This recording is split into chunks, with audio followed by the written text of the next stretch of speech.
I love great conversations. Hi, my name is Angel Jones. Thank you for joining me on 12-minute convos where I help you create a brand of your own unique, real self. Listen in as I have conversations with amazing people from all over the world. Good morning, Lillian Ogbogoh. How are you going on this wonderful, beautiful morning? I'm doing great, thank you. How are you doing? I am excellent. Thanks for asking. Please do tell us, which part of the world are you in right now? I'm in London. Oh, that's great. First city of London, yeah. Oh, that's great. Well, Lillian, please do tell us which of your talents is responsible for us meeting. I will say which of my talents, the fact that I am a nosy person and I ask terribly inquisitive questions, so I'll say my podcasting skills. There we go. Whoop, whoop, part of the family, the podcasting family. Tell us about your podcast, please. Shine Out Loud. Yeah, the Shine Out Loud show. This is right now one of my biggest babies that I'm looking after. The show, in essence, let me dial it down to its very core.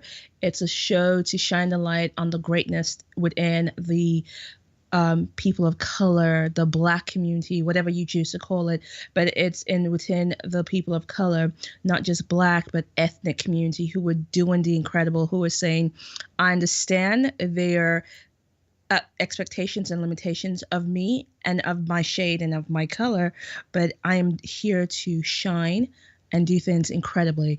And so these are the people that we're targeting, we're talking about, who are not you won't find the stories normally on mainstream. And we're saying, look at what these incredible people are doing. That's amazing. Shine out, right? Shine out loud. Yes. Hashtag so loud, right? Yes. Love it, love it, love it, love it.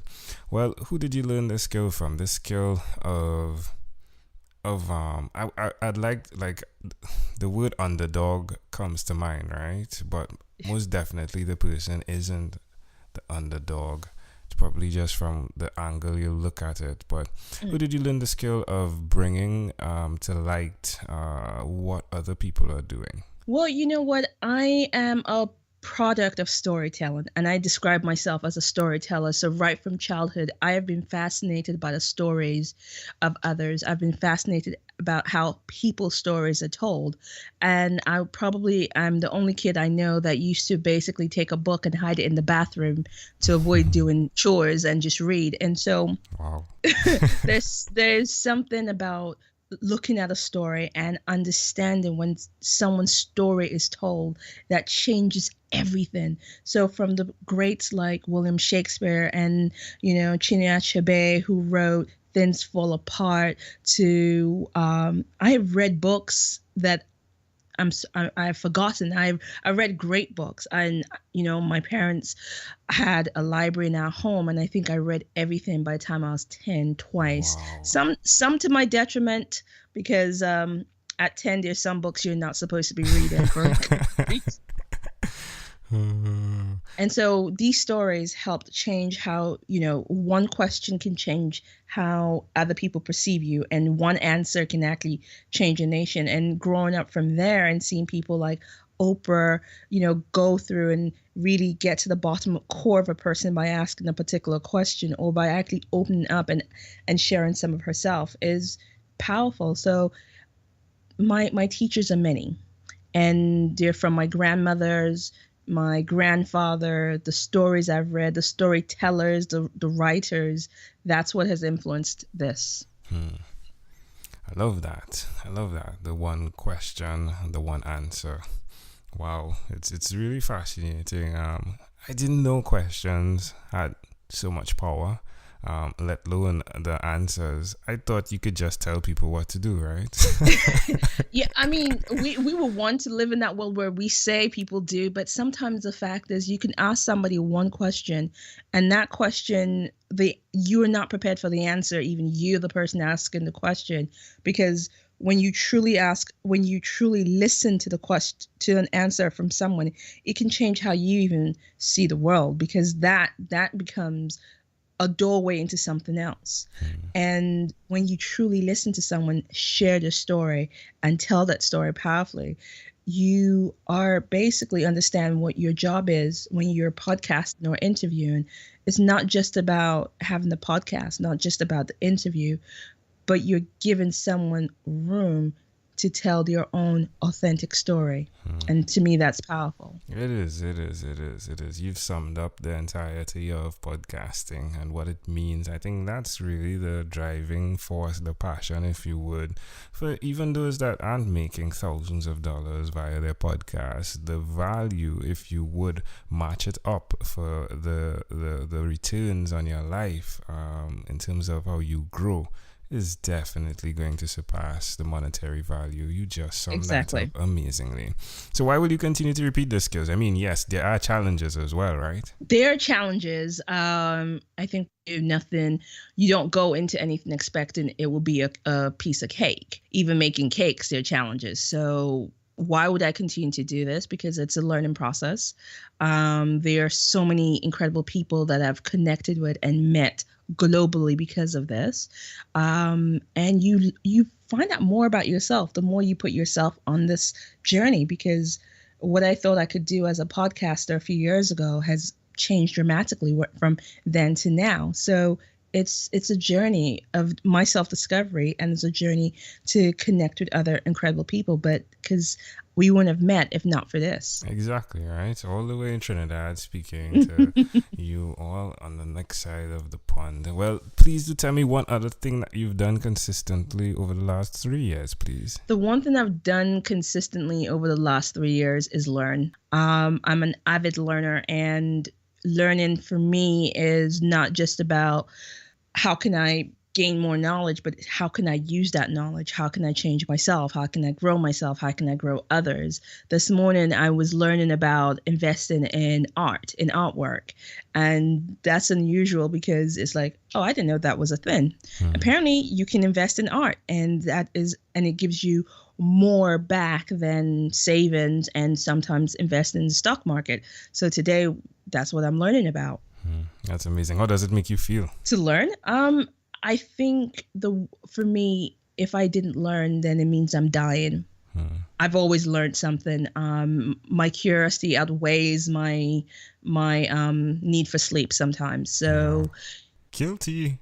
It's something I have done right from childhood. I've always learned and to discover, because sometimes when you take things on face value, you're like, oh, okay, that's fine. But then you kind of look at things and go, so wait, if you put that and that together, you get this. But what happens if you put that and something else together? What is the result?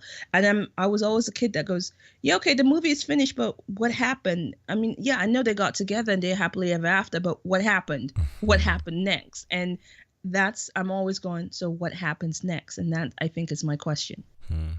You know what you speak to, as much as the question as what happens next, what's next. I love the model as well, and this is with me, reflecting on what you said of it's not too late. You know, there are many people who didn't start at 10, right? They may just now be like, I had this guy, he's over 40 and he just started podcasting, right? But why would you, Lillian, after all you've experienced, suggest to someone out there who may just be I want to start getting this done, do what you've done? Oh, that's an interesting question. Why would you want to do it? I guess my question for you, asking why, is why not? Love that. Why not you? Love that.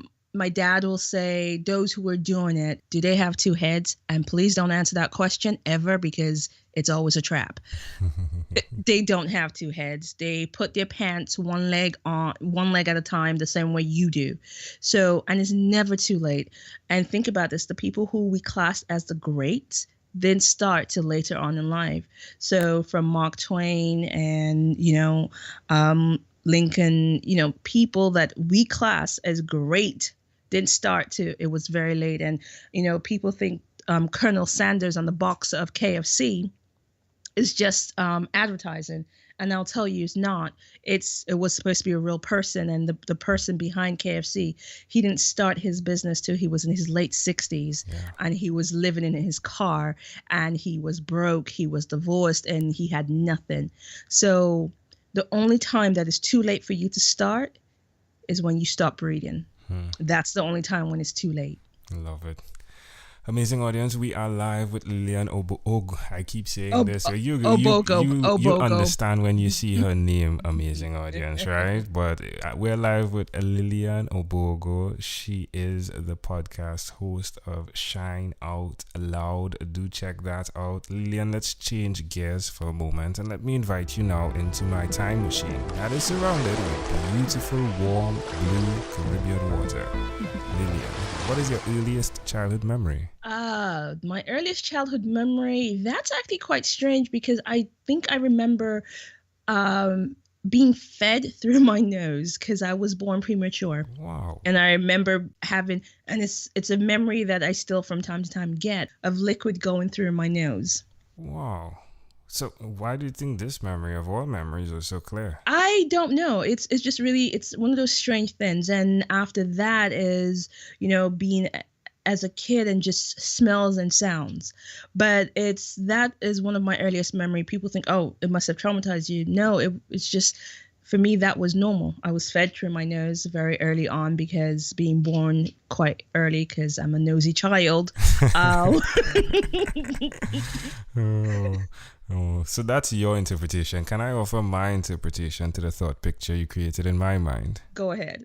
I love the model of, even when you were talking about reading in the toilet, right? On the toilet with the book, right? I love the idea that it seems as though you create a space where you grow from what you breathe.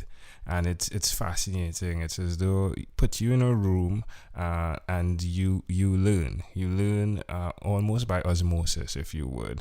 And it's just a beautiful picture to see the sustenance of not only what is required for you to live in terms of food, but from a mind, body, soul, spirit model that you're breathing in everything that helps you to blossom. I like that picture. That's an awesome picture. You're welcome. If we fast forward to when you were 12, what was your favorite song? Favorite song when I was 12?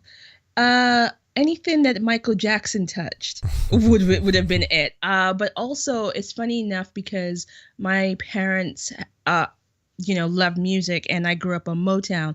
So I can tell you two songs. Sure. First of all, my dad had a weird obsession with country music, so the song was Jolene, Dolly Parton. That's one. And my mother had an obsession with Ruby Winters. And so whatever she was doing, she will play Ruby Winters. So it will be, if it's not Michael Jackson, it's the Ruby Winters song. And I think the track was Neither One of Us and Jolene. Love it. But it all connects, neither one of us. The truth is we can all do it. We're the same, as you said to the beginning. Find someone with two heads, right? And do they have two heads? I love it. Even the question aspect of what you do. Lillian, we have now unfortunately arrived at our destination, but before we get off of this time machine, there's a small declaration form, so it's yes or no, possibly a bit more. We're going to go pretty quickly here. Lillian, have you chosen someone to pass on your skills to? Have I chosen someone to pass on my skills? Not yet. Are you married? Not yet. Do you have children? I have nephews. Do you believe in God?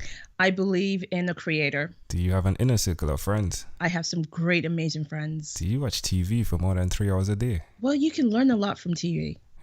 What about screen time, the phone and or the computer? Is it more than 8 or less than 8 hours a day? It depends. It depends on the day and what I'm doing. After 1,001 conversations, I came up with a workbook in 2016, and it's called Your Own Unique Real Self. Yours.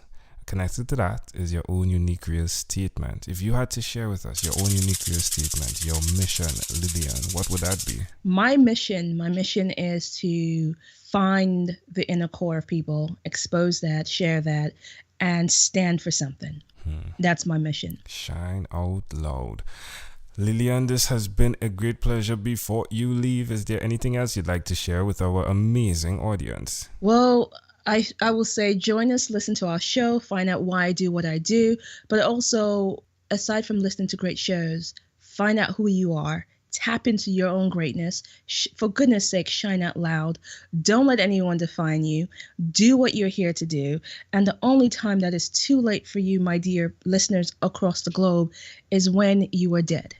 So as long as you walk this earth, no matter the age, your education, your gender, your bank account, do what you want to do. Find something, learn. Even Oprah was crap at the beginning. So if you suck at it, keep persevering, you'll grow. Love it, love it, love it. Lillian Ogbogoh, thank you for being on 12-Minute Convos, or what is inspired by 12-Minute Convos with Angel Jones. Thank you so much for having me. Thank you for being on 12-Minute Convos with Angel Jones. Stay tuned for more from our advertisers. Diabetes is a mountain pandemic. It's a disease that's not acute but chronic. Similar to this rhyming method, I have simplified the definition, the signs and symptoms, and the complications of diabetes for both adults and children in my books, Poems for Patients, A Focus on Diabetes, and The ABCs of Diabetes for Children. These books are available on Amazon.com, and for more information, you can visit my website, poemsbyaj.com. That's poemsbyaj.com.